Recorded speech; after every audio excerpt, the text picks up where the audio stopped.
Hello बच्चों, मैं professor Devesh Tripathi DD sir आ गया हूँ एक और वीडियो लेकर 11th क्लास के बेसिक चैप्टर्स के ऊपर। हम लोगों ने अभी वेक्टर्स को पढ़ा था। आई होप आपने सभी ने वेक्टर्स के वीडियोस देख लिए हैं, उससे नोट्स प्रिपेयर कर लिए हैं और इन क्वेश्चंस की भी प्रैक्टिस कर ली है। करेक्ट। अब हम लोगों को जो चैप्टर पढ़ना है वो एक्चुअली में फिजिक्स का चैप्टर है। Vectors is not the chapter of physics. Physics basically क्या है, अगर आपसे कोई पूछे तो आप जानते हो कि स्टडी ऑफ नेचर। हर जगह यही सुनने को मिलता है ना, physics is the study of nature. गलत भी नहीं है, सही है। नेचर और नेचर के एग्जिस्टिंग फेनोमेनन्स को स्टडी करने का जो साइंस है उसको हम लोगों ने फिजिक्स बोला हुआ है। बट एक ब्रॉडर वे में अगर देखा जाए तो फिजिक्स का मेन जो काम है वो क्वेश्चन करना है ना।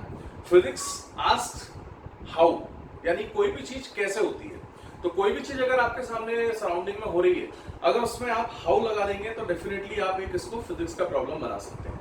हाउ का सीधा सीधा मतलब है, जैसे मान लीजिए फैन चल रहा है तो पहले कैसे चल रहा है, हाउ इज इट वर्किंग। दूसरा, इससे हवा आ रही है, कैसे आ रही है। तो ये कैसे वाला जब भी आप कोई शब्द इंट्रोड्यूस करेंगे या क्वेश्चन मार्क इंट्रोड्यूस करेंगे तो आप समझ जाइए कि आप फिजिक्स से डील करने वाले हैं। करेक्ट। तो ये जो कैसे वाली चीज है हाउ, इस चीज को समझने के लिए फिजिक्स के लिए उसकी भाषा को जानना बहुत जरूरी है, विच इज मैथमेटिक्स। और उसी का पहला चैप्टर था हमारा वेक्टर्स, जिसको हम लोगों ने भी डील किया था। अब हम लोगों को और भी कुछ बेसिक वेक्टर्स के अलावा बेसिक मैथमेटिकल टॉपिक्स हैं, टूल्स हैं जो हमें सीखना है। ये हथियार है हमारे, ये औजार है, टूल्स। उन टूल्स से हम हाउ वाली चीज को फाइंड करेंगे, है ना। तो this is why maths and physics are so correlated. Correct. तो वेक्टर्स को सीखने के बाद अब हम लोग अपने अगले चैप्टर की तरफ बढ़ रहे हैं। वैसे तो ये चैप्टर होता था यूनिट्स डायमेंशन अलग, मेजरमेंट एरर्स अलग, लेकिन एरर्स को अभी पढ़ना थोड़ा ठीक नहीं है। कुछ चीजें आपको समझ में आएंगी, कुछ चीजें आपको सोचनी और माननी पड़ेंगी। तो उस चीज को अवॉइड करने के लिए एरर्स को हम लोग आखिरी में पढ़ेंगे। बट फिलहाल हम लोग जो शुरू करेंगे that is units dimensions and measurement. ठीक है। तो आप सबसे पहले इस चीज को समझिए कि फिजिक्स का, जैसा कि मैंने आपको बताया, physics is nothing but the study of nature. अब नेचर में तो बहुत सारी चीजें हैं, है ना। क्या हर चीज को हम एक नई फिजिकल क्वांटिटी बना दें? और हर चीज को अगर हम क्वांटिटीज बना दें तो ऐसे में कितनी सारी क्वांटिटीज बन जाएंगी। तो इसीलिए कुछ कॉमन क्वांटिटीज को उन्होंने सिमिलर नाम दिए। करेक्ट। और हर क्वांटिटी को कुछ ना कुछ नाम एसोसिएट करवा के दिया। जैसे फॉर एग्जांपल, अगर मैं आपसे पूछता हूं कि मेरे में और इस मार्कर में क्या ज्यादा है, आप समझ रहे हो, मेरे में और इस मार्कर में क्या ज्यादा है। अब आप क्या बोलोगे?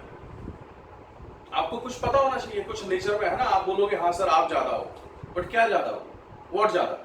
तो वो ज्यादा जो चीज है उसको एक नाम देना बहुत जरूरी था, और ये हमारे नेचर की कैरेक्टरिस्टिक्स में आता है। तो नेचर की जो कई सारी कैरेक्टरिस्टिक्स थी, उन कैरेक्टरिस्टिक्स को डिफाइन करने की बहुत ज्यादा जरूरत थी।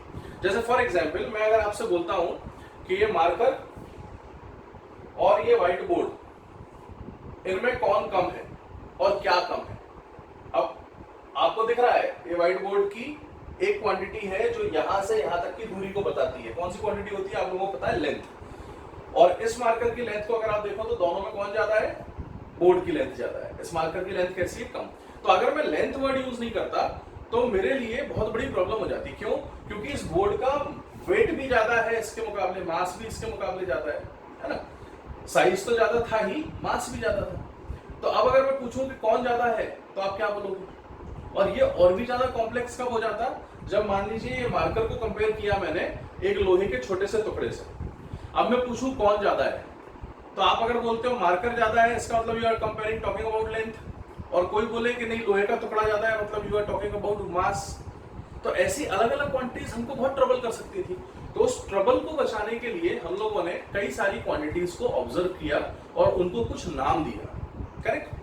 अब जैसे ही उनको हमने नाम दिया तो इन सबको, चूंकि फिजिक्स में पढ़ रहे हैं इसीलिए हमने इनको कैटेगराइज करके बोल दिया फिजिकल क्वांटिटीज। कैसी क्वांटिटीज है ये?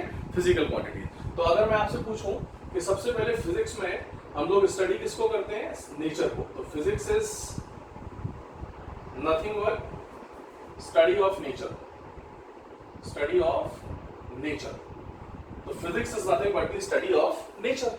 अच्छा, इसी के अंदर दो तरह की, इसी के अंदर हमें सबसे पहले जो जो नेचर की कैरेक्टरिस्टिक्स थी उनको कुछ नाम देना पड़ा, और उनको हमने एक ब्रॉड नाम दे दिया फिजिकल क्वांटिटी, है ना। तो फिजिकल क्वांटिटीज अगर कोई पूछा व्हाट आर फिजिकल क्वांटिटीज, तो हम बोलेंगे these are the characteristics of nature, जिनको हम फिजिक्स में पढ़ते हैं। करेक्ट। तो दीज आर the characteristics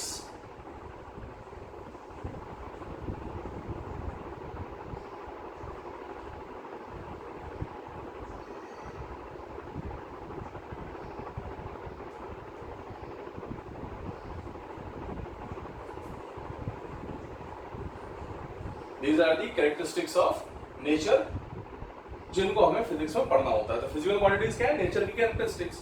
अब जैसे फॉर एग्जांपल मैंने अभी बताया था कि दो ऑब्जेक्ट के बीच में अगर मुझे कंपैरिजन करना है तो पहले ये समझना होगा कि मैं किस चीज को कंपेयर कर रहा हूं। जैसे लोहे का टुकड़ा छोटा सा और ये मान लीजिए एक लोहे का टुकड़ा है छोटा सा और ये एक लकड़ी का टुकड़ा है। This is would and this is iron, है ना, केमिकल सिंबल लिख दिया हमने। अब अगर मैं आपसे पूछूं कि इन दोनों में किसका मास ज्यादा है तो आप बोलोगे ये ज्यादा भारी है ना। इसको जब मैं हाथों पकड़ता हूं तो मेरे लिए मुश्किल हो जाती है, जबकि इसको मैं हाथों पकड़ता हूं तो मेरे लिए कंपैरेटिवली आसान होती है, जबकि इसकी लेंथ कैसी है? ज्यादा। तो क्या ऐसा कह सकते हैं कि जिसका लेंथ ज्यादा उसका मास कम? नहीं, जरूरी नहीं है, क्योंकि अगर मैं यहीं पर ये लोहे का टुकड़ा ज्यादा लंबा ले लूं तो इसका लेंथ ज्यादा है तो इसका मास भी ज्यादा होगा। यानी कि कुछ क्वांटिटीज ऐसी हैं जो एक दूसरे पर डिपेंड नहीं करती। ठीक है, आप जैसे फॉर एग्जांपल मेरे एक छोटे से मैंने हाइपोथेसिस बनाई है, आप उसको समझिए एनालॉजी को। जैसे मान लीजिए मुझे घर बनाना है, ठीक है, तो अगर मुझे घर बनाना है तो मुझे कुछ सामान चाहिए पड़ेगा, है ना। There are some basic requirements जो मुझे जरूरत है, जिसके बिना मैं घर को बना ही नहीं सकता। क्या ऐसा होता है कि आप मार्केट में जाते हो, 4 दीवार खरीद ली आपने, चारों दीवार यहाँ इंस्टॉल कर दी, कुछ एक खिड़की खरीद ली, एक दरवाजा खरीद लिया और आपका एक छत खरीद ली, एक जमीन खरीद ली, बन गया आपका घर। ऐसा होता है क्या? नहीं। हमें क्या करना पड़ता है? घर बनवाना है तो हमें सबसे पहले कुछ बेसिक रिक्वायरमेंट्स होती हैं। जैसे आपको मालूम है ब्रिक, है ना, सैंड, करेक्ट, सीमेंट, और क्या लगता है? चौथी चीज, 3 के अलावा ब्रिक, सीमेंट, सैंड, इसके अलावा क्या लगता है आपको? वाटर, है ना, और क्या लगता है हम लोगों को? कंक्रीट, आयरन, ठीक है, आयरन की रॉड्स वगैरह होती है, बनाने वाला मेसन, कारीगर, है ना, और क्या लगता है हमको? इसके अलावा 7 चीजें हो गई। इसके अलावा और भी कई चीजें, ग्लास वगैरह लगता है ना, ग्लास लगता है। फिर इसके अलावा हमको क्या लगता है? वुड लगता है, करेक्ट, तो औजार लगते हैं, हथियार, जो टूल्स हमारे इंस्ट्रूमेंट्स हैं। तो एक लमसम अगर देखूं तो ये 10 चीजें अगर मेरे पास हैं तो मैं अपना घर बनवा सकता हूं। और यही 10 चीजें अगर मेरे पास हैं तो अपना घर क्या, मैं पड़ोसी का घर भी बनवा सकता हूँ, है ना। अच्छा, पड़ोसी का घर क्या, मैं इससे एक बड़ा सा होटल बनवा सकता हूँ, मैं अपना कोचिंग बनवा सकता हूँ, रूम्स बनवा सकता हूँ, ऑफिसेज बनवा सकता हूँ। अगर ये 10 चीजें मेरे पास हैं तो अब मैं कोई भी कंस्ट्रक्शन की चीजों को शुरू कर सकता हूँ। आप मेरी बात समझ रहे हो? इसका मतलब जब मैं कंस्ट्रक्शन की बात कर रहा था, किसी चीज को बनाने की बात कर रहा था, तो मुझे ये 10 चीजें चाहिए थी। क्या ऐसा हुआ कि मैंने तुमसे कहा घर बनाना है तो तुम जाके सीधे मिट्टी वाले के पास पहुंच गए? क्यों? वो मिट्टी वाला पहले ईंट बनाएगा, फिर उसको गर्म करेगा, फिर वो ईंट लेके ना ना ना, आपने ये नहीं किया। आप समझ रहे हो? हालांकि ये भी बात फैक्ट है कि मिट्टी से ही ईंट बनेगी, है ना। तो बेसिक ज्यादा कौन हुई? मिट्टी। लेकिन आप किसके पास चले गए? आप ब्रिक वाले के पास चले गए। तो फाउंडेशन या बेसिक क्वांटिटीज जो होती है हमारी, वो क्वांटिटीज होती हैं जो सबसे छोटी होती हैं, जिनको हम यूज करने वाले हैं। हम मिट्टी को यूज नहीं कर रहे हैं, हम किसको यूज कर रहे हैं? हम ब्रिक को यूज कर रहे हैं। अच्छा, अगर कोई पूछे कि नेचर में कौन फंडामेंटल है, ब्रिक या मिट्टी, तो आप बोलोगे मिट्टी इज मोर फंडामेंटल। अच्छा, मिट्टी से भी ज्यादा फंडामेंटल कोई हो सकता है? बिल्कुल हो सकता है। मिट्टी को सिलिका बोलते हैं, सिलिका के एलिमेंट्स, है ना। अच्छा, सिलिका के एलिमेंट से भी ज्यादा कुछ फंडामेंटल हो सकता है सिलिका के एटम्स। लेकिन क्या एटम्स को तुम पकड़ के लाते हो? नहीं। आप क्या करते हो? आप तो मिट्टी को यूज करते हो। तो हम अपने यूजेस के हिसाब से देख रहे हैं कि फंडामेंटल क्या है। बट फंडामेंटल का सबसे बड़ा मतलब क्या है? जो सबसे बेसिक है, यानी इससे छोटा हमारे लिए कुछ नहीं होता होगा, हमारे लिए कुछ नहीं होता। समझ रहे हो? जैसे फॉर कंस्ट्रक्शन पर्पस हमारे लिए सबसे बेसिक चीज क्या होगी? है ब्रिक्स। अगर ब्रिक्स आ गए मेरे पास तो मैं अपना घर बनाना शुरू कर सकता हूँ। हालांकि brick is also made from silica and atoms of silica, ये आपको मालूम है। तो खैर जो भी है, तो ऐसी 10 अगर क्वांटिटीज हैं तो आप घर भी बना सकते हो, आप कोई भी बिल्डिंग बना सकते हो। तो ये जो 10 क्वांटिटीज है ना, इन क्वांटिटीज को एक खास नाम दिया गया है, that is fundamental physical quantities. क्या बोलते हैं बेटा इसको? Fundamental physical quantities. अब ये फंडामेंटल फिजिकल क्वांटिटीज हमने बना ली, तो फिजिक्स में भी जब हमने पढ़ने बैठे तो नेचर में तो लाखों करोड़ों चीजें होती हैं, है ना।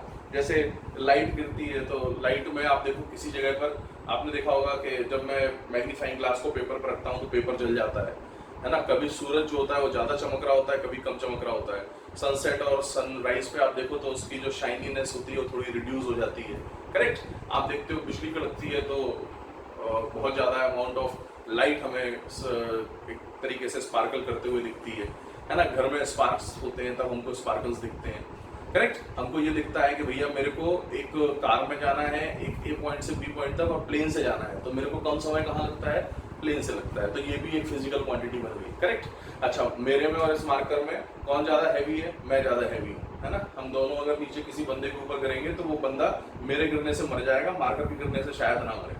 आप समझ रहे हो? तो इसका मतलब क्या हो रहा है सीधी सीधी बात में कि हम लोगों में नेचर में बहुत सारी फिजिकल क्वांटिटीज ऑलरेडी एग्जिस्ट करती हैं। उन्हीं फिजिकल क्वांटिटीज को फिजिक्स में हमने पढ़ना शुरू किया। बट प्रॉब्लम क्या थी कि ये सारी फिजिकल क्वांटिटीज हम पढ़ेंगे तो करोड़ों फिजिकल क्वांटिटीज पढ़ना तो हमारे लिए पागलपन हो जाएगा।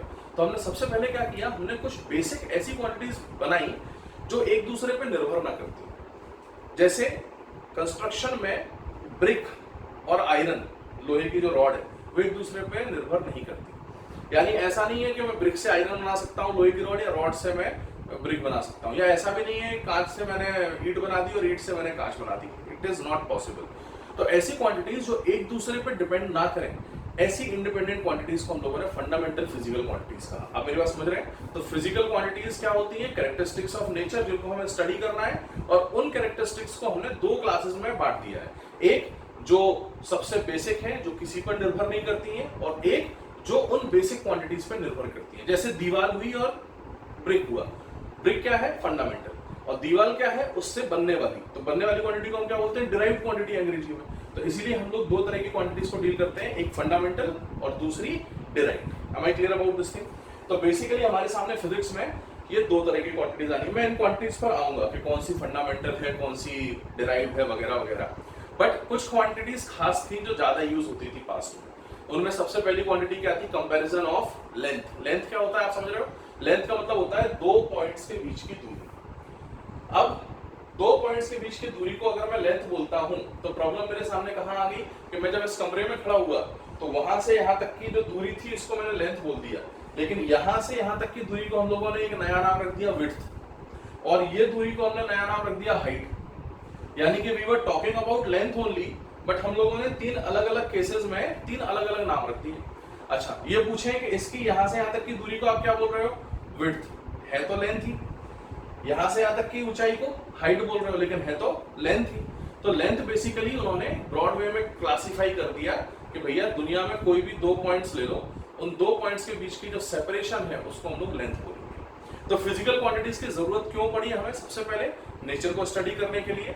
एंड फिजिकल क्वांटिटी में भी बहुत बड़ी प्रॉब्लम्स हो रही थी। क्यों प्रॉब्लम्स हो रही थी मालूम है? क्योंकि अलग अलग नाम आ गए, किसी ने लेंथ बोल दिया, किसी ने विड्थ बोल दिया, किसी ने हाइट बोल दिया। तो बहुत जरूरी था हम लोगों को एक कॉमन रूल स्टैब्लिश करना, जिससे कि हम कंपैरिजन दो क्वांटिटीज का कर सकें। और उस कंपैरिजन को करने के लिए हमें यूनिट्स की जरूरत पड़ी, करेक्ट। तो यूनिट्स की क्या रिक्वायरमेंट है आप समझ पा रहे हैं, टू कंपेयर टू थिंग्स। जैसे फॉर एग्जांपल मान लीजिए मैं आपसे बोलता हूं कि मुझे इतना धागा चाहिए। अब मैं अपने हाथ से इतना कर रहा हूं, हो सकता है आपके हाथ मेरे से छोटे हो, आपके लिए इतना इतना हो रहा हो। तो अगर मैं सिर्फ बोलूं कि इतना धागा ले आओ, दिस इतना is going to be very troublesome, क्योंकि हर किसी का इतना अलग अलग होगा, और हर किसी का इतना अलग अलग हो रहा है तो हर कोई अलग अलग लेंथ का धागा लेके आएगा। तो ऐसे में क्या हो रहा है कि हमें कुछ स्टैंडर्ड सेट करना बहुत जरूरी थे, यानी कि हमें कुछ यूनिट्स बनाना बहुत जरूरी थी। तो सबसे पहले दो तीन फिजिकल क्वांटिटीज थी जो हमारे सामने आई, जिनमें सबसे पहली थी लेंथ, करेक्ट। अच्छा, लेंथ की जो यूनिट्स की बात की जाए तो बहुत सारी यूनिट्स होती है इसकी। पता है आपको, दो पॉइंट की दूरी मीटर में भी नापी जाती है, किलोमीटर में भी नापी जाती है। इस व्हाइट बोर्ड के लिए हम किलोमीटर यूज नहीं करते, इसके लिए हम क्या यूज करते हैं, फीट, है ना। मार्कर के लिए हम लोग इंच यूज करते हैं, सेंटीमीटर्स यूज करते हैं। तो ये बहुत सारी यूनिट्स होगी एक ही क्वांटिटी की।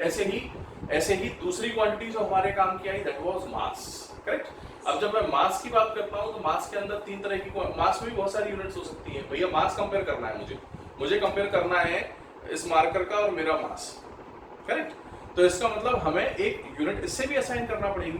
तो हर फंडामेंटल क्वांटिटी से एक यूनिट असाइन या अटैच की गई, और उस यूनिट की कुछ प्रॉपर्टीज है, कुछ खासियत है, वो यूनिट का कोई सिस्टम है, वो सारी चीजों को हमें डिटेल में देखना है। Am I clear about this thing? तो सबसे पहले आपको क्या समझ में आया, physics is nothing but the study of nature, और उसी नेचर की स्टडी में हमें कई सारे कंपोनेंट्स मिलते हैं। उन कंपोनेंट्स को हम लोगों ने फिजिकल क्वांटिटीज नाम दिया। बहुत सारी फिजिकल क्वांटिटीज होती हैं, उनको हमने सेग्रीगेट कर दिया। कुछ ऐसी जो सबसे बेसिक हैं, जिनको हम बोलते हैं फंडामेंटल फिजिकल क्वांटिटीज। मैं अलग से लिखवाऊंगा इसको, फंडामेंटल फिजिकल क्वांटिटीज, और कुछ क्वांटिटीज ऐसी होती हैं जो इनसे मिलकर बनती है ना।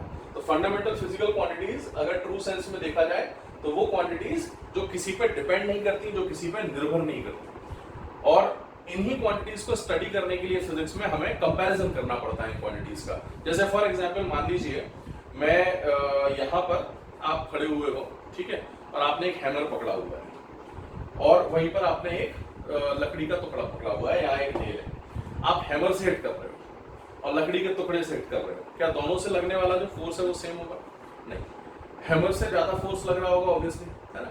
तो हैमर से ज्यादा फोर्स लग रहा है, इसका मतलब आपने हैमर्स के द्वारा दिए हुए धक्का और लकड़ी के टुकड़े के द्वारा दिया हुआ धक्का, इन दोनों को कंपेयर किया, करेक्ट। तो ये कंपैरिजन के लिए कुछ यूनिट्स तो लगेगी ना, वो यूनिट्स हमको क्या बताती है कि किसका मैग्नीट्यूड ज्यादा है, कौन सी चीज ज्यादा है। जैसे फॉर एग्जांपल अगर मैं आपसे बोलता हूं कि यहां से ग्वालियर का डिस्टेंस 1000 किलोमीटर है एंड यहां से औरंगाबाद से दिल्ली का डिस्टेंस जो है वो 1600 किलोमीटर है, तो हमने दोनों में कंपैरिजन एस्टैब्लिश कर दिया कि भैया इन दोनों में कौन ज्यादा है। 1000 ऑब्वियसली ज्यादा है किससे? 1600 से। इसमें भी बहुत सारे ट्रबल्स आए थे, मैं आपको आगे बताऊंगा। तो फिलहाल मुझे पता चल गया कि फंडामेंटल कुछ फिजिकल क्वांटिटीज थी, जो 3 सबसे ज्यादा यूज होने वाली क्वांटिटीज थी, उसमें एक थी लेंथ, दूसरी थी मास और तीसरी थी टाइम। आप अगर लिख रहे हैं तो यहां तक लिख लीजिए फिजिकल क्वांटिटीज, इसको अभी मत लिखिए, इसको केवल समझ लीजिए, मैं इसको लिखने का सही प्रॉपर रिप्रेजेंटेशन दूंगा तब आप इसको नोट करिएगा। तो हमें क्या पता चल चुका है कि 3 फंडामेंटल क्वांटिटीज हमारे सामने है। अच्छा, जब इन फंडामेंटल क्वांटिटीज को कंपेयर करने की बात हुई तो हम लोगों ने स्टडी किया यूनिट्स को। तो लेंथ की जो सबसे बेसिक यूनिट थी, बहुत सारी यूनिट्स थी, उनमें से एक थी सेंटीमीटर, एक थी किलोमीटर, है ना, डेसीमीटर, मिलीमीटर, डेकामीटर, हेक्टामीटर वगैरह वगैरह, बहुत सारी यूनिट्स थी। ऐसे मास की कुछ बेसिक यूनिट्स क्या आई? Gram, kilogram, milligram, tonne, there are too many units, correct. ऐसे टाइम की यूनिट जो थी वो थी second, minute, hour, year, day, week, ये सारी यूनिट्स जो है वो किसकी है? टाइम की यूनिट्स है। तो ऐसे ही हम लोगों ने बहुत सारी यूनिट्स बना ली। अब इससे क्या है, हमारी प्रॉब्लम सॉल्व होने की जगह थोड़ी बढ़ गई। क्यों बढ़ गई? क्योंकि लेंथ की कंपैरिजन जब हम कर रहे थे, पहले तो सबसे बड़ी प्रॉब्लम क्या थी कि कंपैरिजन कैसे करें। कोई बोल दे कि इतना धागा ले आओ, तो इतना धागा, इतना को हम कितना बोलेंगे, है ना। जैसे मान लीजिए मैं वीडियो कॉल, ये मैं ऑडियो कॉल कर रहा हूँ और मैं सबको बोलूँ कि भैया इतना धागा लेके आओ। अब कंपैरिजन, मेरे सारे स्टूडेंट्स बेचारे धागा लेने गए लेकिन कोई धागा ला ही नहीं पाएगा। क्यों? कितना लाना है उनको समझ नहीं आ रहा, मैं तो बोल रहा हूँ इतना ले आओ। तो उस प्रॉब्लम को बचाने के लिए हमने यूनिट्स को असाइन किया। जैसे अब मैं बोल सकता हूँ कि बेटा एक काम करो, 5 सेंटीमीटर धागा लेके आओ, ठीक है।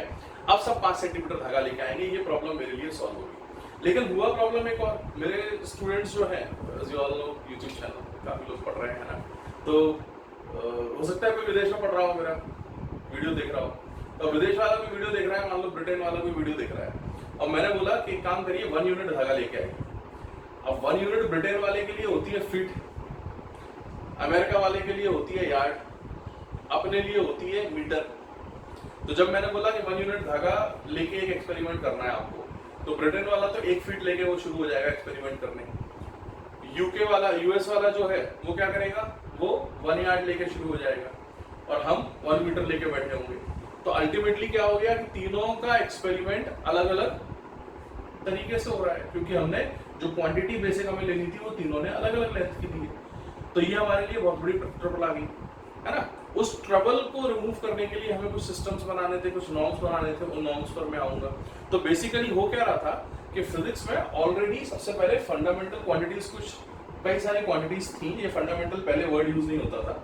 फिर कुछ सिस्टम्स बनाए गए, उन सिस्टम्स में कुछ बेसिक क्वांटिटीज को कुछ यूनिट्स असाइन की गई, ठीक है। एंड ये सिस्टम्स कैसे होते थे? ये सिस्टम्स एक्चुअली में हर जगह के हिसाब से होते थे, क्योंकि पहले लोगों में यूनिटी नहीं, यूनिटी इन द सेंस के जैसे आजकल आप देखो वर्ल्ड ऑर्गेनाइजेशंस होती हैं, है ना, वर्ल्ड हेल्थ ऑर्गेनाइजेशन है, जैसे कोरोना की वजह से बहुत सुन रहे हो तुम लोग। अब पूरे दुनिया में जितनी भी हेल्थ रिलेटेड कंसर्न्स हैं उनको डील करने के लिए वो ऑर्गेनाइजेशन बनाई गई है। पहले ऐसा नहीं था। पहले क्या था, इंडिया में अगर कोई प्रॉब्लम है हेल्थ रिलेटेड तो वो इंडिया की प्रॉब्लम है। इनफैक्ट इंडिया तो बहुत बड़ा वर्ड यूज कर दिया मैंने।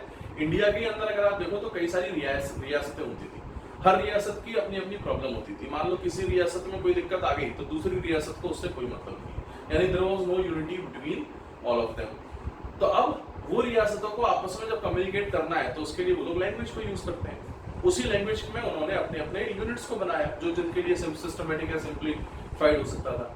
तो ऐसे में कुछ 2-3 यूनिट्स थे वो सबसे ज्यादा फायदे में या सबसे ज्यादा यूज होने लगे दुनिया में।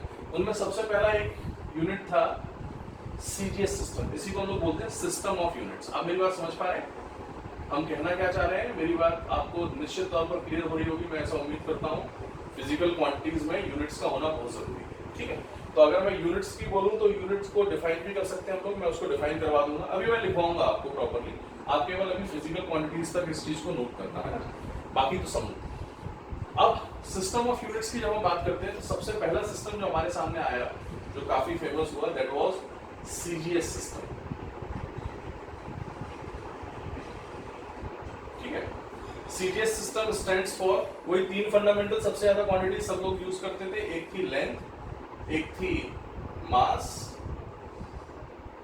और एक था टाइम, है ना। मैं यहाँ यूज कर लेता हूँ। सीजीएस सिस्टम है, इसको बोल देते हैं तो लेंथ, मास, टाइम।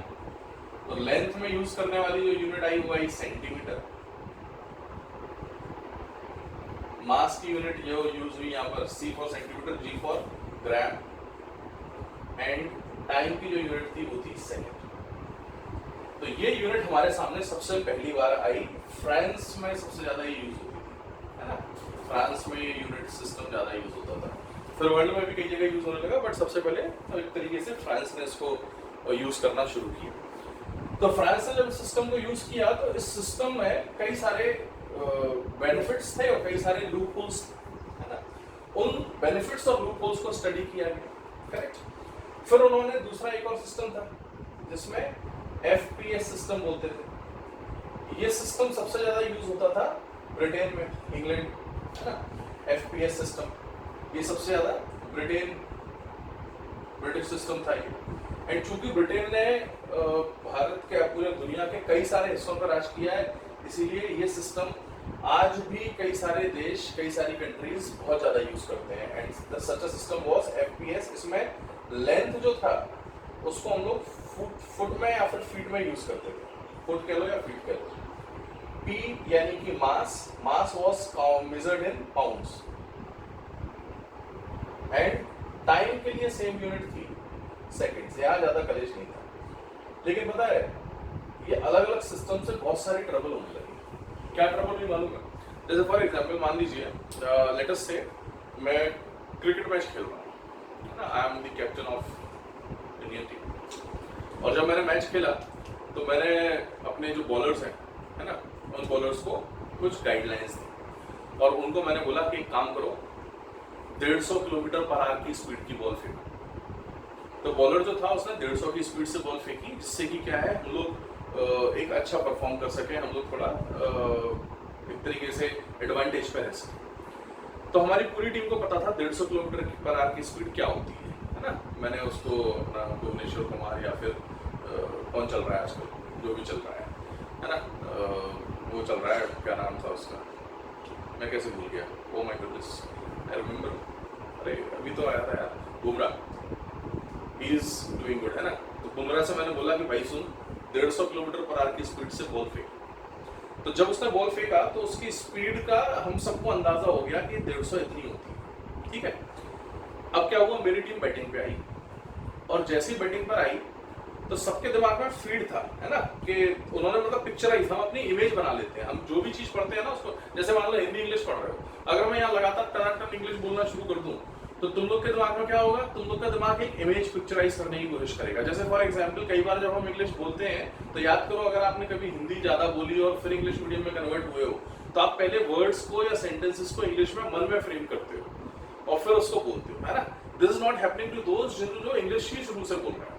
उनसे हिंदी बोलने को बोलते हो तो वो क्या करेंगे, पहले इंग्लिश को हिंदी में कन्वर्ट करेंगे, मन में फ्रेम करेंगे और फिर आपको बोलेंगे। तो ठीक वैसे ही जब मैंने 150 बोला तो एवरीवन वाज श्योर कि 150 कितना होता है, सबको एक अंदाजा था। बुमराह जो बॉल डालता है वो 150 है, हमने ये मान लिया। अच्छा, अब क्या हुआ, ऑस्ट्रेलियन विकेट कीपर खड़ा हुआ था, मैं बैटिंग कर रहा है, मेरा कोई भी खिलाड़ी बैटिंग कर रहा है और ऑस्ट्रेलियन विकेट कीपर ने एकदम से चिल्लाया, I need 100 mile ball from you.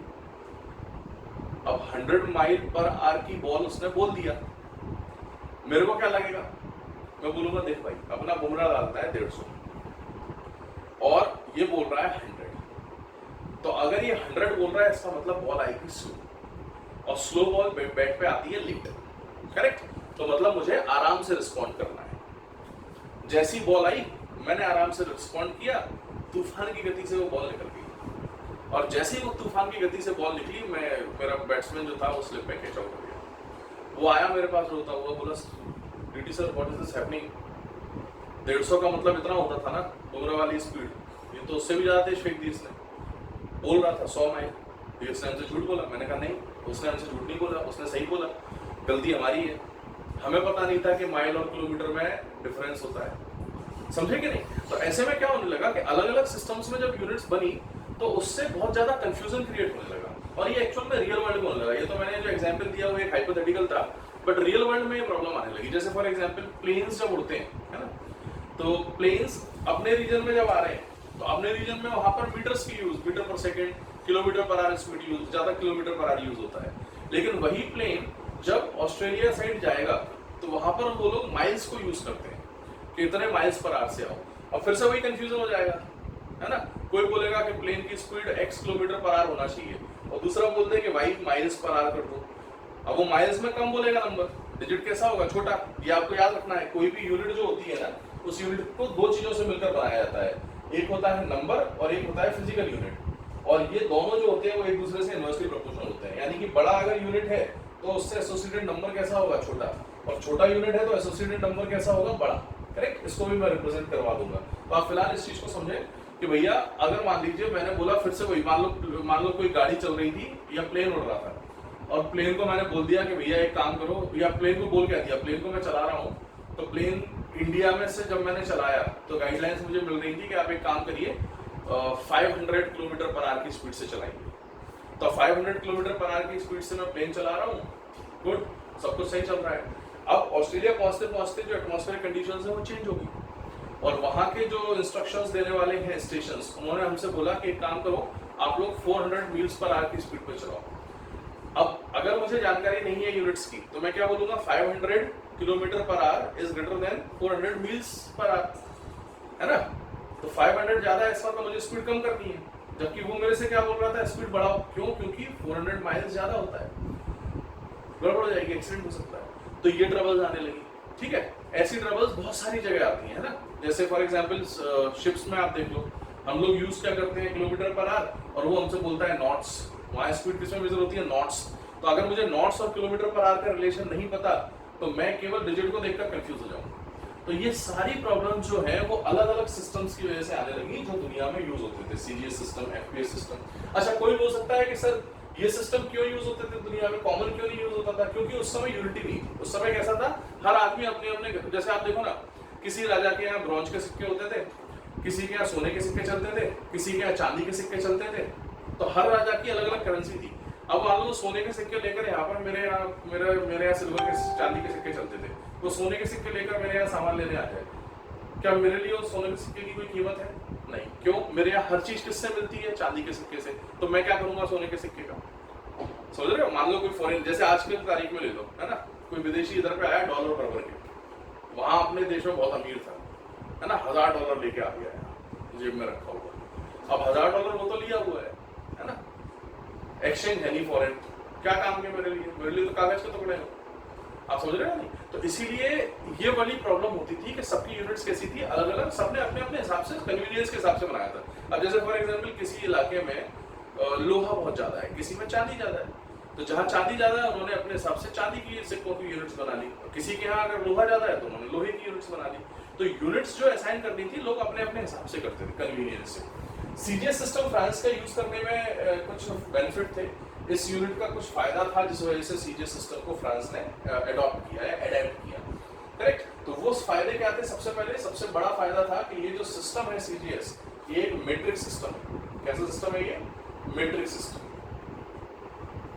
तो सीजीएस सिस्टम जो है वो हमारा मीट्रिक सिस्टम है। अच्छा, लोगों ने पूछा sir what is metric system, है ना, और फायदे क्या है मीट्रिक सिस्टम के? तो मीट्रिक सिस्टम का फायदा ये होता है कि हमें ज्यादा चीजें याद नहीं रखनी पड़ती।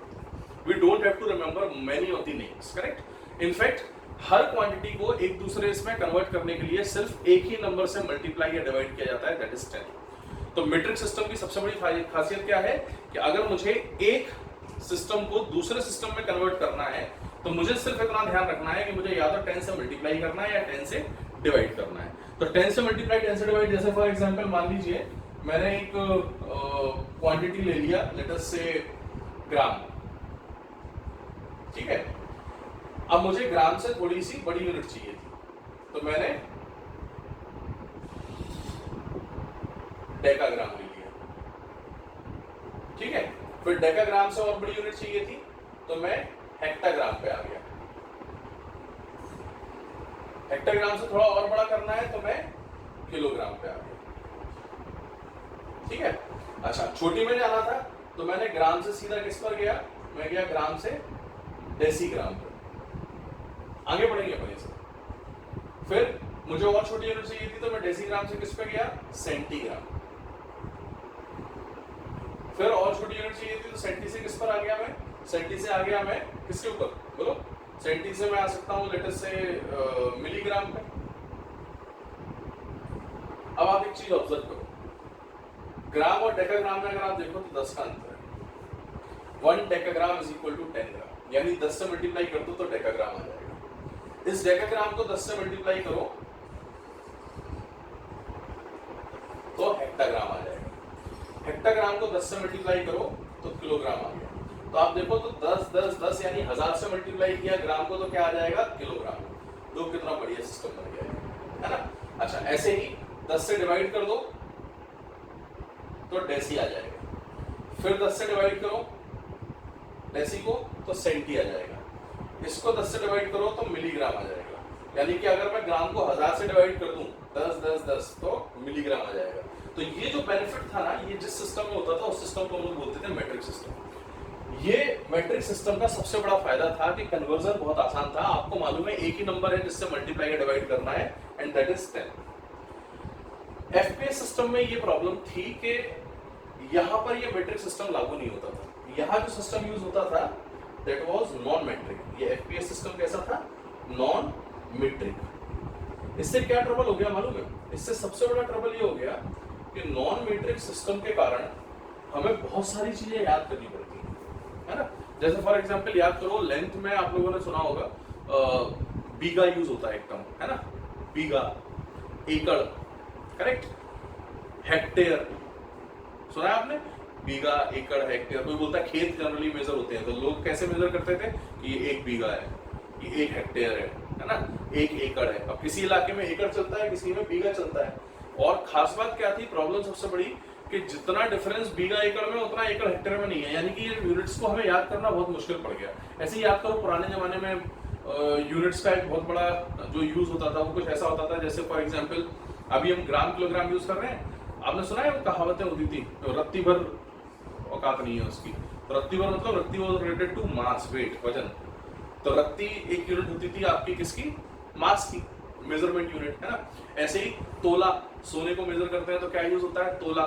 समझ रहे हो या नहीं, तो तोला। अच्छा, जब हम अनाज वगैरह मेजर करते हैं तो हम लोग मन यूज करते हैं, कुछ लोग क्विंटल यूज करते हैं, टन यूज करते हैं। ये टन और क्विंटल तो आजकल के हो गए मैट्रिक सिस्टम में है, बट जो मन यूज होता था और पाव जो यूज होता था और जो तोला यूज होता था, इन सब में प्रॉब्लम क्या था कि इनका कोई फिक्स सिस्टम नहीं था, है ना। कोई इनमें रिलेशन नहीं था। जैसे फॉर एग्जांपल अगर मान लीजिए आप समझना चाहते हो, याद नहीं रखना है, तो मैं आपको एक छोटा सा चार्ट बना के दिखाता हूँ कि क्या प्रॉब्लम थी नॉन मैट्रिक सिस्टम की, ठीक है।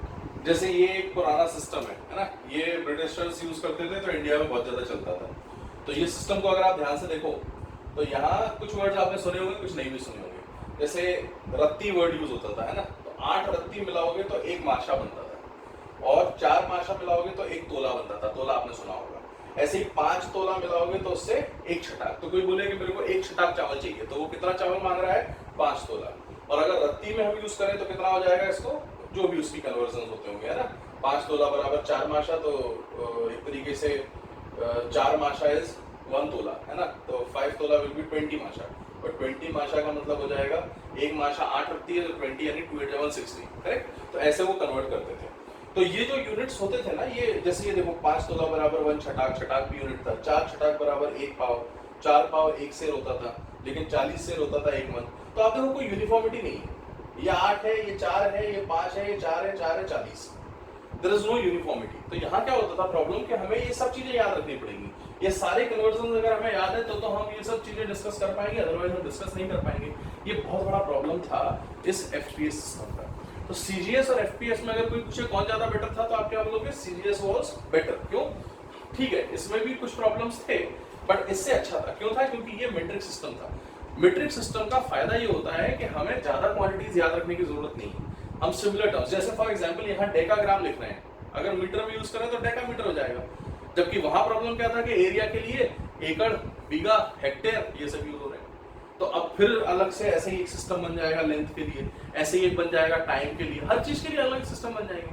तो हमारे लिए बहुत ट्रबलसम हो जाएगा। आप मेरी बात समझ पा रहे हैं? तो इसीलिए ये बहुत बड़ी जरूरत थी हमारी कि एक सिस्टम ऐसा बने जिस सिस्टम में कुछ सिमिलैरिटीज हो या जो पूरी दुनिया उसको यूज कर सके। करेक्ट? और वो सिस्टम बहुत अच्छा होना चाहिए। अब कोई सिस्टम कैसे अच्छा होता है वो मैं अभी आपको बताता हूँ कि what is the characteristics of a good system. Unit अच्छी कैसे होगी, कौन सी यूनिट अच्छी है, कौन सी बुरी है, तो ये चीज हमें समझनी है। करेक्ट? तो आई जस्ट होप आपको ये समझ में आया होगा। तो सबसे पहले आप क्या करें, यहां तक नोट करें, ठीक है? फिर मैं आपको डेफिनेशन बोलता हूँ यूनिट्स की, और फिर उसके बाद हम धीरे धीरे सिस्टमेटिकली इसको रिप्रेजेंट करते हैं। तो सबसे पहले आप यहां तक नोट करिए। ओके, तो हेडिंग डाल दीजिए यूनिट्स, और उसमें लिखिए standard assigned for the measurement of various physical quantities.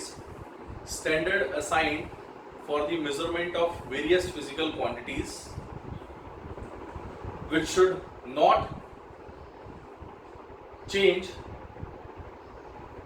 not change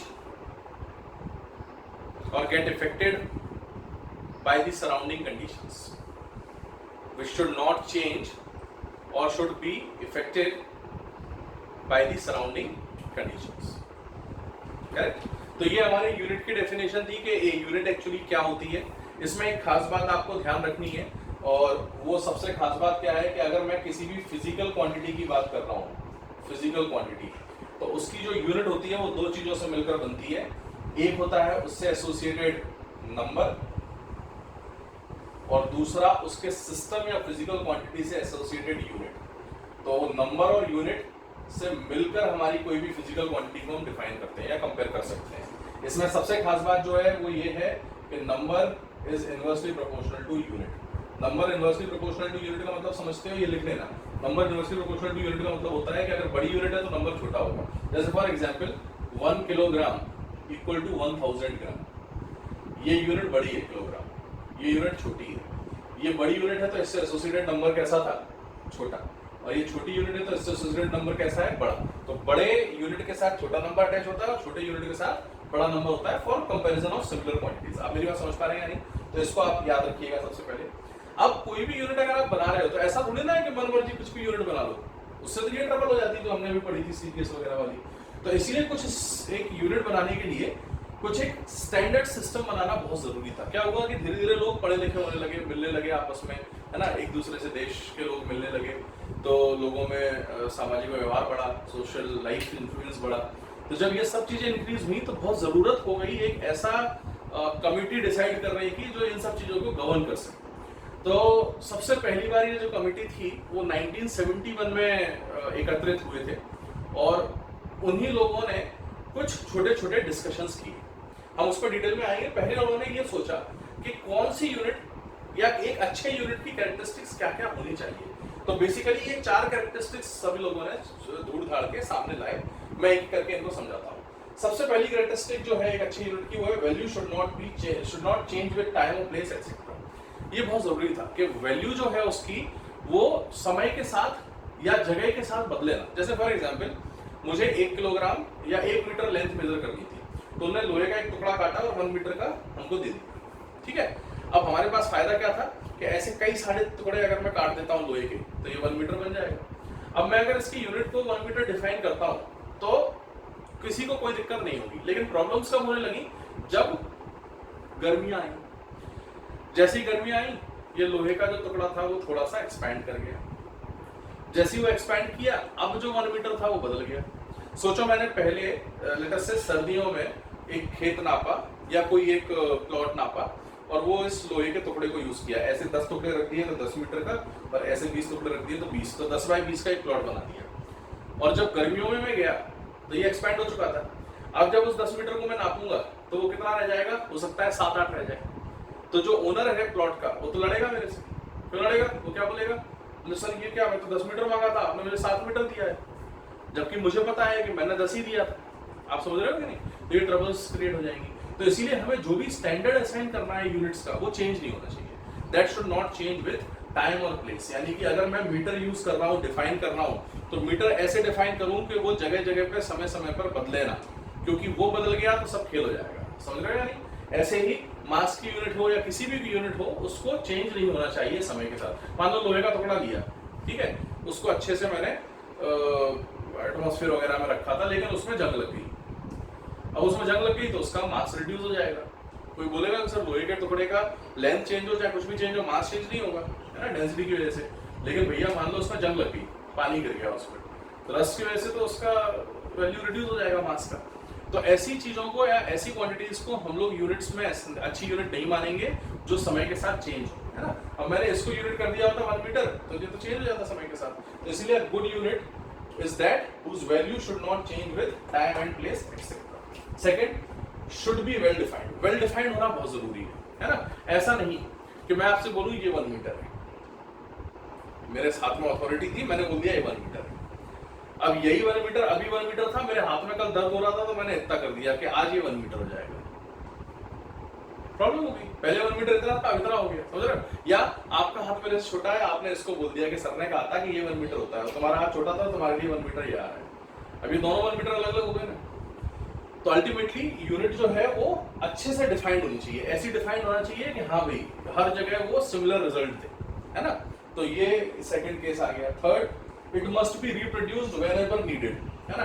अब भैया मान लो किसी ने बोला कि चलो हमने सर एक ऐसा मेटल है उसको यूनिट के लिए असाइन कर दिया जिसमें रस्ट नहीं लगती, जिसके एक्सपेंशन नहीं होता, मान लो एक्सपेंसिबिलिटी वगैरह सब उसकी इनफाइनाइट है, इनफाइनाइट हीट लगेगी तब एक्सपेंड होगा वगैरह वगैरह। अब इसमें ट्रबल आ गई बहुत बड़ी। क्या? उस मटेरियल को आपने, एक तो सब जगह वो अवेलेबल नहीं होगा, उस मटेरियल को जाके किसी म्यूजियम में आपने रख दिया, और जैसे ही उस म्यूजियम में जाके आपने उस मटेरियल को रखा, अब सबने बोल दिया कि ये हमारे सामने 1 किलोग्राम लेटर से। अब ट्रबल क्या है मालूम है? यहाँ कैसे उसको लाए? हमें अगर कुछ भी मेजर करना है कपड़ा, तो एक या कुछ भी एक आटा मेजर करना है, 1 किलोग्राम आटा मेजर करने के लिए क्या मैं उधर पे जाऊंगा मैं विदेश में म्यूजियम में? नहीं, that is not practically possible. तो इसीलिए ऐसी यूनिट बनाओ या ऐसा स्टैंडर्ड बनाओ जिस स्टैंडर्ड को हम रिप्रोड्यूस कर सके। तो उन्होंने क्या किया, उन्होंने बोला ठीक है काम करते हैं, एक तराजू लिया, उसमें उस टुकड़े को रखा और दूसरे टुकड़े पे लोहे का टुकड़ा रखा, और लोहे के टुकड़े को कंपेयर करके ये बता दिया कि भैया इतने समय तक ये लोहे का टुकड़ा सही मेजरमेंट दे सकता है, तो या कोई भी मटेरियल सही मेजरमेंट दे सकता है। तो उन्होंने उसकी मार्किंग कर दी कि ये हमारी 1 यूनिट है। करेक्ट। अब उस लोहे के टुकड़े को हम अपने देश लेके आए, हमने उसको 30 टुकड़ों में बांट दिया, 30 लोहे के टुकड़ों को कंपेयर करके इक्वल क्वांटिटी का बना दिया। तो सब 30 जिले जो थे, है ना, 30-31 जितने भी हैं, सब में हमने एक एक टुकड़ा दे दिया। वो जिले वालों ने हर डिस्ट्रिक्ट में भिजवा दिया, वो डिस्ट्रिक्ट वालों ने कई सारे पार्ट बना दिए उसके, जो होते हैं ना 1 kg 2 kg के, और वो सारे शहर में डिस्ट्रिक्ट से लोगों के पास, व्यापारियों के पास पहुंचा दिए। तो अल्टीमेटली ऐसी यूनिट हमारे काम की चल जाएगी जो रिप्रोड्यूसेबल हो, यानी कि जो हर जगह यूज हो सके। ऐसा नहीं हो कि वहां रखी है वहां चले जाओ तो पता चलेगा कि ये कितना होता है। तो ऐसी यूनिट अच्छी यूनिट नहीं होगी। तो अच्छी यूनिट कैसी होना चाहिए? Must be reproduced whenever needed, जब भी जरूरत है वो हमारे सामने आए। ठीक है। अच्छा, चौथा, should be of proper size. हाँ, ये भी बहुत जरूरी है ना। अब हमें यूनिट असाइन करनी है, सिस्टम यूज करना था। अब प्रॉब्लम क्या था कि मान लो हम किलोग्राम ज्यादा यूज करते हैं ना, क्योंकि वेट करने का सबसे ज्यादा काम होता है, खाना वाने का सामान लेते हैं, सब्जी लेते हैं, तो 1 किलोग्राम 2 किलोग्राम ये हमारे लिए बहुत फेमस था। तो अगर मान लो मैं किलोग्राम को यूज करता हूं, तो अब देखो ट्रबल क्या आएगा, है ना। मैंने यूज किया 1 किलोग्राम। अब मुझे आलू लेना है अपने घर के लिए, 2 किलोग्राम आलू लेके आ गया। कंपैरेटिव है, 1 किलोग्राम इतना होता है तो 2 इतना हो जाएगा, डबल हो जाएगा। मैं ऑब्जर्व कर पा रहा हूँ उसको। लेकिन जब मुझे इसे एक्सपोर्ट करना था तो मैं ट्रक भरने गया, और ट्रक में कितना किलोग्राम भर रहा था? अब ट्रक में 20,000 किलोग्राम भर रहा है, नंबर बहुत बड़ा नहीं हो गया? 20,000 kilogram is a very large number. तो इसीलिए अब ट्रक वाले 20,000 यूज नहीं करेंगे, वो क्या करते हैं, वो उसको सिंप्लीफाई कर लेते हैं, वो अपने यूनिट्स बदल देते हैं। वो बोलते हैं कि भैया इतना क्वांटिटी आप आलू का लाओगे तो दिस इज 1 टन, और 1 टन बोले तो 1000 किलोग्राम। तो अगर 1000 किलोग्राम आलू लाए तो वो 1 टन बोलेंगे उसको। प्रैक्टिकल यूनिट्स हैं, रियल लाइफ में यूज होती है नहीं होती, स्टैंडर्ड बनता है या नहीं बनता, वो अलग चीज है, लेकिन प्रैक्टिकली लोग जो करते हैं यूज, वो ये यूज करते हैं। तो ट्रक वालों से पूछो तो वो बोलेंगे कितने आलू रखे हैं, बोलेंगे 20 टन आलू। आपके लिए कितने हैं? वो 20,000 किलोग्राम, लेकिन उनके लिए प्रैक्टिकल यूनिट क्या है? टन। अब मेरी बात समझ पा रहे हो? तो जो भी यूनिट है वो ना बहुत बड़ी होना चाहिए ना बहुत छोटी, ये लोगों के दिमाग में था। तो इसीलिए लोग जब यूनिट्स बनाते थे ना, तो वो यूनिट अपने हिसाब से बनाते थे। जैसे ट्रक वालों ने टन यूज कर लिए, सब्जी वालों ने जो नॉर्मल बेचते हैं उन्होंने किलोग्राम यूज कर ली। अच्छा, कोई बोरे के बोरे सब्जी खरीदता है, जैसे सब्जी वाला जो है वो 1-2 किलो खरीदने थोड़ी जाएगा, वो तो बोरी खरीद के लाएगा। तो उस बोरे का जो वेट होता था वो क्विंटल में होता था। तो उन लोगों ने एक नया सिस्टम बना लिया अपना कि भैया 1 बोरा मतलब 1 क्विंटल, 2 बोरा मतलब 2 क्विंटल। तो उनके लिए अलग सिस्टम यूज हो रहा है, मेरे लिए अलग यूज हो रहा है किलोग्राम, और ट्रक वाले के लिए अलग हो रहा है। तो हर कोई का सिस्टम जो अलग था, वो सिस्टम किस हिसाब से बनता था, आप मेरी बात समझ पा रहे हो? वो सिस्टम उनकी कन्वीनियंस के हिसाब से बनता था। यानी यूनिट ना हमारे लिए बहुत ज्यादा बड़ी हो और ना बहुत ज्यादा छोटी हो, करेक्ट? या मान लो ऐसा कोई बोल दे कि भैया 2 इलेक्ट्रॉन्स के बीच की दूरी को, या ऐसा कह दो कि 2 एटम्स के बीच की दूरी को हम लोग अगर स्टैंडर्ड असाइन कर देते हैं, सब चौपट, कौन ढूंढेगा उसकी दूरी? हर कोई तो देख भी नहीं सकता। तो इसीलिए ना छोटी ज्यादा हो ना बहुत बड़ी ज्यादा हो, तो ऐसी यूनिट हम लोग सोचते थे। तो इसीलिए कई सारी प्रैक्टिकल सिस्टम्स बन गए, जो छटाक वगैरह वाले बताए थे ना मैंने आपको, पाव शेर, ये सिस्टम इसीलिए बने थे बिकॉज उनको ये कैरेक्टरिस्टिक्स उसमें दिख रही थी, करेक्ट? बट ये कॉमन नहीं थी सबके लिए, इसीलिए इनको हमें चेंज करना पड़ा आगे जाके। लेकिन आज भी वो कैरेक्टरिस्टिक्स की वजह से वही यूनिट्स कई जगह पर यूज होती हैं। हर कोई स्टैंडर्ड यूनिट्स यूज नहीं करता है, इस बात को ध्यान रखें। तो कैसी होती है गुड यूनिट, ये आपको समझ में आया? इसी गुड यूनिट के बेसिस पर कुछ सिस्टम्स बने, तो आप लोग इसको नोट कर लें पहले तो, characteristics of a good unit, ये चारों पॉइंट्स लिख लें, और उसके बाद फिर इस पर आ जाए सिस्टम ऑफ यूनिट्स। तो यूनिट्स के कई सारे सिस्टम हो सकते थे, उनमें सबसे पहला सिस्टम कौन सा है? सीजीएस, जो फ्रांस में यूज होना शुरू हुआ, फिर दुनिया में यूज होना शुरू हुआ। सीजीएस सिस्टम में लेंथ मास टाइम की यूनिट्स क्या थी? Centimetre gram second. FPS system में फीट पाउंड सेकंड। फायदा किसका क्या था?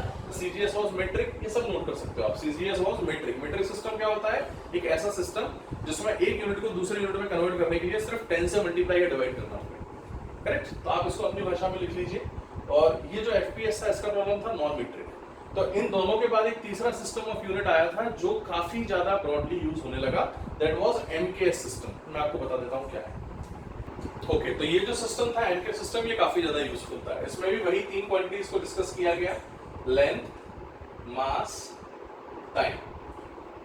लेंथ के लिए उन्होंने यूज किया मीटर, मास के लिए यूज किया किलोग्राम, और टाइम के लिए यूज किया सेकंड। ये सबसे ज्यादा वाइडली यूज सिस्टम था। उसका रीजन क्या था? पहली बात, ये मीट्रिक था नेचर में। दूसरी बात, ये सिस्टम में काफी सारी सिमिलरिटीज थी, कई जगह इसको हम यूज कर सकते थे, कई जगह इसको फॉलो किया जाता था। लेकिन इसमें भी प्रॉब्लम कब आने लगी? जब क्वांटिटीज और ज्यादा बढ़ गई, है ना? लेंथ, मास, टाइम के अलावा लोगों ने बोला कि भैया औरंगाबाद और दिल्ली, इन दोनों शहरों में कौन ज्यादा गर्म है? औरंगाबाद और दिल्ली में कौन ज्यादा गर्म है? तो आपको मालूम है ऑब्वियसली दिल्ली का समर टेम्परेचर ज्यादा होता है एज कम्पेयर टू औरंगाबाद, है ना? या किसी ने पूछ लिया कि श्रीनगर और औरंगाबाद में कौन ज्यादा ठंडा है, तो श्रीनगर ज्यादा ठंडा है। तो ठंडक और गर्म, इसको महसूस करने की एक यूनिट बनाएगी, क्वांटिटी बनाएगी, टेम्परेचर। उस टेम्परेचर की यूनिट इस एमकेएस सिस्टम में नहीं थी। ऐसे करंट वगैरह से रिलेटेड भी यूनिट्स एमकेएस सिस्टम में नहीं थी। तो हर यूनिट नहीं थी, केवल ये 3 यूनिट्स थी। तो ये हमारे सामने सबसे बड़े ड्रॉबैक्स आ गए थे कि इस सिस्टम को भी हमें नकारना ही पड़ेगा। और ये सारी प्रॉब्लम्स जो है, ये सारी प्रॉब्लम्स पूरा वर्ल्ड फेस कर रहा था, बिकॉज आपस में कम्युनिकेशन लोगों के बीच में शुरू हो चुका था, व्यापार, बिजनेस आपस में इंटरनेशनली शुरू हो गया था, लेकिन कोई सिस्टम नहीं था जो इंटरनेशनल कन्वर्जन्स को कर सके, करेक्ट? जैसे फॉर एग्जांपल मान लीजिए $1 और ₹1 में कोई रिलेशन ही नहीं होता है, तो $1 की वैल्यू वहां अलग है और $1 की वैल्यू यहाँ अलग है। उनके लिए हो सकता है कि लेट अस से मेरे को एक अच्छी शर्ट खरीदने जाना है, तो वहां पर हो सकता है कि $50 में एक अच्छी शर्ट आ जाए, $50 को अगर आज की तारीख में कन्वर्ट करें तो लेटर से 60 के हिसाब से भी मान लो तो 3000 रुपये होता है, जबकि यहाँ एक अच्छी शर्ट हम लोग 1500 में खरीद लेते हैं। तो उनके लिए $50 अलग था और मेरे लिए 1500 अलग है। कंपेयर हो पा रहा है आपस में? नहीं, अगर कंपेरेटिव नहीं है तो समझ रहे हो नहीं। तो ये प्रॉब्लम हमारे सामने होने लगी कि भैया वो अलग सिस्टम यूज कर रहे हैं, हम अलग सिस्टम यूज कर रहे हैं। तो there has to be some relation between these systems, और उन रिलेशन को एस्टेब्लिश करने के लिए वर्ल्ड के कई सारे बड़े बड़े जो महारथी थे, फिजिक्स के साइंटिस्ट वगैरह थे, वो इकट्ठा हुए इन द ईयर 1971। एंड उस कॉन्फ्रेंस को जिसमें वो इकट्ठे हुए उसको एक नाम दिया गया, general conference on weights and measures. क्या नाम दिया गया उनको? General conference on weights and measures. तो जनरल कॉन्फ्रेंस ऑन वेट्स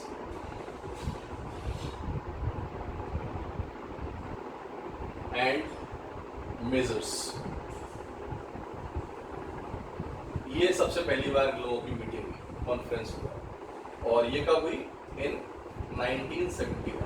तो ये बड़े बड़े जो महान हस्तियां थे जो अलग अलग देश को रिप्रेजेंट करते थे, वो एक साथ मिले एक कॉन्फ्रेंस में 1971 में, और उनका दायित्व जो था वो ये था कि पूरी दुनिया को एक ऐसा सिस्टम देना जो हर कोई यूज कर सके और जिसका कन्वर्जन हर किसी को पता हो। तो उस सिस्टम की नींव जो थी वो 1971 में रखी गई। तो general conference on weights and measures उसका नाम रखा गया, और इन कमेटी ने ये डिसाइड किया कि हम एक पर्टिकुलर अमाउंट ऑफ टाइम में बार बार मिलेंगे और जो जो इंप्रूवमेंट्स हो सकते हैं उन इंप्रूवमेंट्स को करेंगे on the global level. Am I clear about this thing? अच्छा, तो यहाँ पर एक नए सिस्टम को इजाद किया गया जो कि एमके सिस्टम से डिराइव्ड था, पर उससे ज्यादा उसको एडवांस कर दिया गया था। And that system was system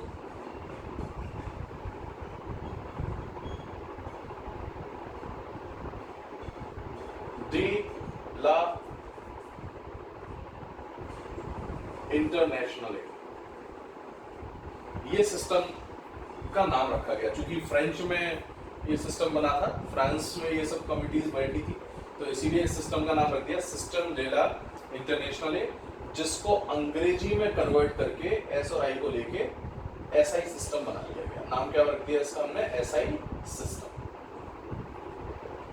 simple भाषा में बोला जाए तो इंटरनेशनल स्टैंडर्ड।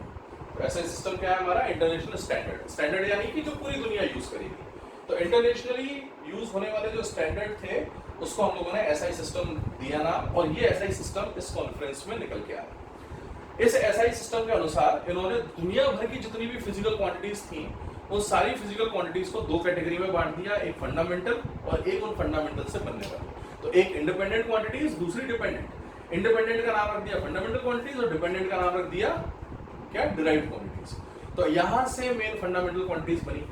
अब जब इन्होंने इन क्वांटिटीज को ढूंढा कि आपस में किस किस का रिलेशन नहीं है, तो पता चला कि लाखों क्वांटिटीज जो फिजिक्स की हैं, उन लाखों क्वांटिटीज में सिर्फ 7 ऐसी फिजिकल क्वांटिटीज हैं जो सबसे बेसिक हैं, और उन 7 फिजिकल क्वांटिटीज से ही बाकी सारी क्वांटिटीज बनती हैं। तो एसआई सिस्टम ने सबसे पहले तो क्या किया कि उन 7 क्वांटिटीज को आइसोलेट किया, फिर उन 7 क्वांटिटीज की कुछ यूनिट्स रखी जो आपको पता होना चाहिए, फिर उन्होंने इसी यूनिट्स के हिसाब से ये एक्सप्लेन किया कि क्यों ये सिस्टम बाकी सिस्टम से बेटर है। Am I clear about this thing? तो आप लोग सबसे पहले हेडिंग इसमें एमके सिस्टम और ये तीनों सिस्टम लिखने के बाद लिख लीजिए general conference on weights and measures in 1971. This was the first meeting held for standardizing a system, और जिसका नाम रखा गया सिस्टम डे ला इंटरनेशनल, यानी एसआई सिस्टम। ये हमारा 4th सिस्टम हो गया जो वर्ल्ड वाइड अब यूज होता है। आप इसको नोट करिए। ओके, तो जो एसआई सिस्टम हमारे सामने बनाया, उस एसआई सिस्टम के एडवांटेजेस क्या आते हैं हम पहले उसको देख लेते हैं, एंड फिर हम देखेंगे कि उन्होंने कैसे किस किस यूनिट्स को क्या क्या नाम दिया, कैसे बनाया वगैरह वगैरह। तो इसके कुछ एडवांटेजेस हैं। सबसे पहला एडवांटेज, एक तो मेट्रिक सिस्टम है, होना भी चाहिए था, हमें मालूम है क्यों, मल्टीपल ऑफ टेंस में इजीली कन्वर्ट कर सकें और हम इसको ज्यादा सिंप्लीफाइड कर सकें। एक्चुअली ये सिस्टम बनाने का लॉजिक ये था कि चीजें सिंप्लीफाइड हो सकें, अभी तक बहुत कॉम्प्लेक्स हो रही थी, तो उसको सिंप्लीफाई करने के लिए पहला एडवांटेज मीट्रिक सिस्टम है ये, है ना। दूसरा कोहेरेंट, ये वर्ड आपने नहीं सुना होगा, कोहेरेंट सिस्टम। कोहेरेंट का मतलब समझते हो? कोहेरेंट का मतलब होता है जो थोड़ा सा लॉजिकल, है ना। रैशनल का मतलब भी लॉजिकली होता है, बट कोहेरेंट का मतलब क्या हो गया, आप समझो इस चीज को। इसकी डेफिनेशन कह रही है all derived units are formed by multiplication और डिवीजन ऑफ सिंगल यूनिट्स। अभी क्या हो रहा था, चीजें कॉम्प्लिकेटेड होती जा रही थी, है ना। जैसे फॉर एग्जांपल वो जो अपन ने देखा था, है ना, शेर, पाव, रत्ती, छटाक, इन सब का जो रिलेशन था वो कॉम्प्लिकेटेड था, अलग अलग नंबर्स मल्टीप्लाई करके कुछ बना रहे। यहाँ इन्होंने क्या कहा कि हर क्वांटिटी बनाने के लिए मैं एक ही यूनिट को यूज करूं। जैसे फॉर एग्जांपल मुझे निकालना है what is 1 Newton. Newton is the unit of force, आप पढ़ चुके हैं इसलिए आपको बता रहा हूं। अब 1 न्यूटन मुझे निकालना है, तो उसको निकालने के लिए मैं सिर्फ एक काम करूंगा कि 1 kg मास को अगर मैं 1 मीटर पर सेकंड स्क्वायर की स्पीड से आगे बढ़ाता हूं तो उस पे जो मुझे फोर्स मिलेगा दैट इज 1 न्यूटन। आप देखो 1 को मल्टीप्लाई किया 1 से एंड मुझे 1 मिल गया। यूनिट्स अलग अलग हैं लेकिन फिर भी एक ही क्वांटिटी को मल्टीप्लाई कर कर मैं डिफाइन कर रहा हूं उसको। ये इसका फायदा था ऐसे सिस्टम। ऐसे मान लो मुझे 1 जूल डिफाइन करना है, तो मैं क्या बोलूंगा 1 जूल। आपको मालूम है 1 जूल क्या होता है, फोर्स इनटू डिस्प्लेसमेंट, यानी 1 न्यूटन इनटू 1 मीटर। या आसान भाषा में अगर मैं 1 किलोग्राम के सामान को जो कि 1 मीटर पर सेकंड स्क्वायर की स्पीड से जा रहा है उसको अगर मैं 1 मीटर आगे ले जाऊं तो मुझे जो काम मिलेगा, वर्क मिलेगा, दैट विल बी 1 जूल। आप देख रहे हो कितना चीजें सिंप्लीफाइड हो गई है, एक ही क्वांटिटी को मल्टीप्लाई करके हम डिफाइन कर रहे हैं, करेक्ट। तो ये फायदा था कोहेरेंट सिस्टम का, यानी कि हर क्वांटिटी को 1 से हम रिप्लेस कर सकते हैं, ठीक है। ऐसे ही अगर मैं चार्ज के सिस्टम में जाता तो मैं क्या बोल देता कि 1 वोल्ट, है ना, वो क्या होता है आपका 1 joule of work done per unit charge, यानी 1 जूल पर 1 कूलम, इससे मुझे 1 वोल्ट मिल जाता है। तो ऐसा सिस्टम मैं बनाना चाहता था, ऐसा सिस्टम हमारे जो साइंटिस्ट थे वो डेवलप करना चाहते थे, इसीलिए वो लोग आपस में मीट किए और उन्होंने एक ऐसा सिस्टम बनाया जो कि नेचर में कैसा है, कोहेरेंट। आप समझ पा रहे हैं कोहेरेंट का मतलब क्या हो गया। अच्छा, rational, it should be logical. Logical कैसे, सुनो, अगर मैं 1 ग्राम पानी को 1 डिग्री सेंटीग्रेड से टेम्परेचर उसका चेंज करता हूँ, एक पर्टिकुलर रेंज होती है 13.5 से 14.5 कुछ, तो उस 1 डिग्री चेंज करने पे मुझे हीट देनी पड़ेगी। तो टेम्परेचर को चेंज करने के लिए जितनी हीट देनी पड़ रही है वो क्या है, कैलोरी। तो this was the unit of heat. अच्छा, इसी हीट को जब हम इलेक्ट्रिसिटी में यूज करते थे तो हमने क्या बोला कि अगर मैं 1 किलोवाट बिजली 1 घंटे तक जलाता हूं तो ये हमारा 1 किलोवाट आवर बन जाएगा। अब ये भी यूनिट किसकी है, हीट की यूनिट है, एनर्जी की यूनिट है। Heat is a form of energy, पर फॉर्म अलग है। वहां पर हीट जो था वो आपका अलग फॉर्म में था, यहाँ हीट जो है वो आपका एनर्जी दूसरे फॉर्म में आ गया। अच्छा, ऐसे ही कुछ लोग क्या बोल सकते थे कि अगर मैं 1 डब्बे को 1 मीटर आगे ले जाता हूँ, ये वाला सिस्टम, तो उससे जो हीट जनरेट होगी दैट इज 1 जूल। अब देखो हीट है या एनर्जी है, 3 अलग अलग जगह पर 3 अलग अलग यूनिट्स हमने असाइन कर दी। इलेक्ट्रिसिटी में इसी को हम किलोवाट आवर बोलने लगे, यहाँ हम लोग बोल रहे हैं इसको जूल, और टेम्परेचर या हीट में हम लोग उसको बोल रहे हैं कैलोरी। मॉडर्न फिजिक्स में चले जाओ तो यही बन जाएगा इलेक्ट्रॉन वोल्ट, कि 1 वोल्ट के पोटेंशियल डिफरेंस में 1 इलेक्ट्रॉन को जब मैं ए पॉइंट से बी ले जाता हूं तो उसकी जितनी एनर्जी होती है दैट इज 1 इलेक्ट्रॉन वोल्ट। तो एक ही क्वांटिटी को अलग अलग सिस्टम में अलग अलग यूनिट्स में यूज किया जा रहा है, ये हमारे सामने प्रॉब्लम आने लगी। तो उसको रिमूव करने के लिए इन्होंने रैशनल सिस्टम बनाया, यानी कि चाहे तुम हीट की बात यहाँ कर लो इलेक्ट्रिसिटी में, चाहे हीट की बात मॉडर्न फिजिक्स में कर लो, चाहे तुम हीट में कर लो, चाहे मैकेनिक्स में कर लो, हर जगह जो यूनिट ऑफ हीट है वो कैसी रहेगी, सेम, दैट इज जूल। हाँ, वो अलग बात है कि वो प्रैक्टिकली यूज हर जगह सेम करेगा ना। जैसे आज भी लाइट का बिल जब आता है तो वो जूल देखकर नहीं आता, वो किलोवाट आवर देख के आता है ना। आपको पता है ये 1 यूनिट जो बनती है हमारी, बोलते हैं ना 100 यूनिट की बिजली की खपत हो गई तो 100 यूनिट 50 यूनिट 1 किलोवाट आवर में मेजर होता है। यूज नहीं हो रहा जूल, लेकिन स्टैंडर्ड तो वही है।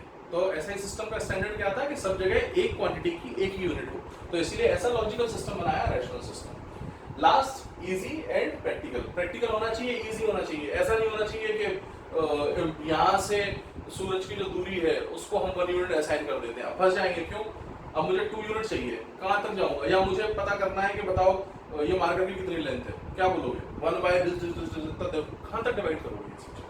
तो वो सारे ट्रबल्स को हटाने के लिए सिस्टम बनाया गया। तो I hope now this is very clear कि फिजिकल क्वांटिटीज क्या है, यूनिट्स की जरूरत क्यों पड़ी, यूनिट्स की कैरेक्टरिस्टिक्स क्या होना चाहिए, क्वालिटीज क्या होना चाहिए, कौन कौन सी यूनिट्स एग्जिस्ट करती थी, उनका इंटर कन्वर्जन क्यों जरूरी हुआ, ये सारी चीजें आपको समझ में आई होंगी, ऐसा मैं उम्मीद करता हूँ।